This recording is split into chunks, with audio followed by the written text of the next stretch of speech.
décidé de faire sur l'agriculture urbaine, vu toutes les vertus de l'agriculture urbaine. Les enfants, ils ont formulé leur problématique, et qui est, si on plante par exemple sur une surface de 2 mètres x 1 mètre, est-ce qu'il serait possible de pouvoir nourrir tous les habitants de cet immeuble? On travaille sur les pollutions atmosphériques, sonores et de l'eau.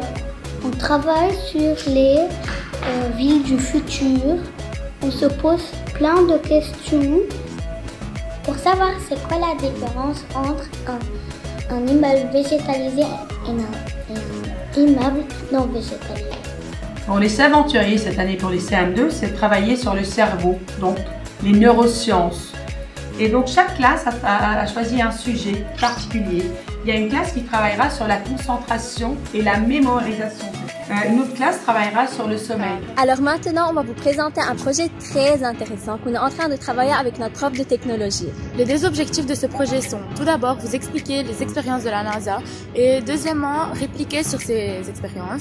Pour notre établissement et sur un programme engagé pour 2 ans auprès des 100 élèves de CM1 et de 6e, la problématique retenue porte sur un sujet à la fois sensible et d'actualité au Liban. Faut-il manger équilibré? Notre mentor est un architecte et ce mentor va nous aider dans le cadre de ce projet. Il va nous aider à valider ou invalider nos questions de recherche.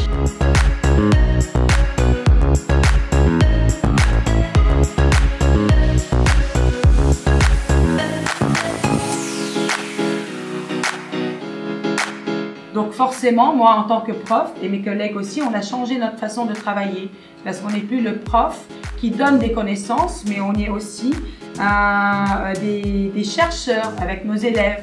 On est là pour leur donner un savoir-faire et non pas un savoir. Dans un projet de recherche, ils sont plus actifs. On commence par un questionnement, le questionnement des élèves. On continue par une recherche. Ils formulent la problématique, ils rédigent le protocole. Donc c'est complètement différent.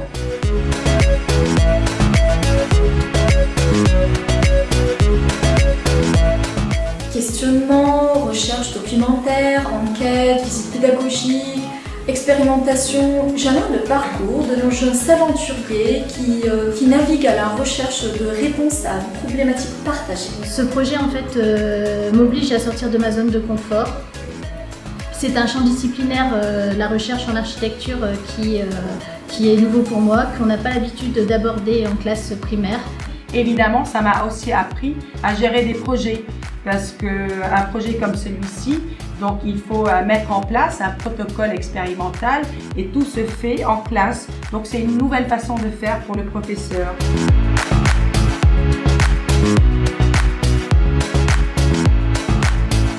Les enfants dans ce type de projet, ils sont plus motivés. Ils sont plus impliqués parce que les projets de recherche, ça donne du sens aux activités qui sont faites. C'est quelque chose de nouveau pour eux et évidemment qui les intéresse. Donc c'est une nouvelle approche de travail, la démarche scientifique à laquelle ils ont adhéré. Le travail de groupe crée une dynamique collaborative. Les élèves jouent aux investigateurs. Ça leur permet d'avoir plus de motivation dans le travail de classe. Il nous a permis de rechercher des informations, d'observer les plantes et c'est une nouvelle manière de travailler. Ça nous a donné envie de devenir agriculteurs. Je pense que l'observation de la croissance des plantes sera comme de la magie. J'ai surtout apprécié qu'on doit être très curieux pour pouvoir faire cette sorte de projet. Et la curiosité, c'est à peu près mon truc. On cherche les choses à la place que la maîtresse nous raconte tout. J'ai vraiment apprécié la visite du prof d'SVT du collège. Nous, on cherche à la place que la maîtresse nous explique ce qu'on doit faire. Il y a une prof de l'université qui est venue dans notre classe nous dire des détails sur le cerveau. J'observe, je m'interroge, je cherche, j'expérimente, je conclue, je restitue. Et c'est là que tout recommence, car nous sommes tous des aventuriers. Tous des aventuriers!